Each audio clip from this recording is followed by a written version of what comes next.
Bonjour à tous, il est midi pile, soyez les bienvenus dans l'actualité de ce mardi. Pour éviter l'effervescence des grandes surfaces en cette fin d'année, une alternative, la route des arts et gourmandises de Provence. Du Vaucluse aux Bouches-du-Rhône, 200 professionnels y participent dans leur boutique ou même dans l'intimité de leur atelier. Frédéric Poré et Olivier Ducrot-Renaudin sont allés à leur rencontre.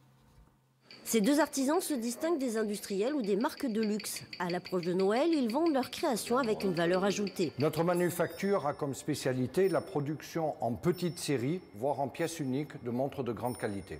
On passe beaucoup de soins, de temps à fabriquer nos chocolats, donc pour les mettre en valeur, on les présente dans de jolis coffrets sobres et raffinés.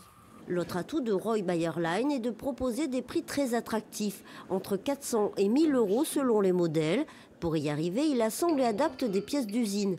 S'il ne se fixe pas d'objectif de vente, ce maître artisan fait de gros efforts pour avoir un service après-vente irréprochable. Nous garantissons un service après-vente en 10 jours ouvrés. Sinon, nous remboursons la montre, tout simplement. Nous ne voulons pas que les clients subissent une erreur qui est toujours possible en mécanique. Donc, le client doit récupérer son objet le plus rapidement possible. On va commencer à faire les pétillants, donc tu les poses par 6 et ensuite tu envoies. Son praliné pétillant est l'une des références phares d'Aline Géant. Les comités d'entreprise le réclament chaque année. Emballés dans des boîtes personnalisées, ces chocolats seront distribués aux salariés d'un grand groupe de la région à l'occasion du repas de Noël. On répond soit des appels d'offres, soit c'est eux qui viennent à nous. On a cette chance-là aussi.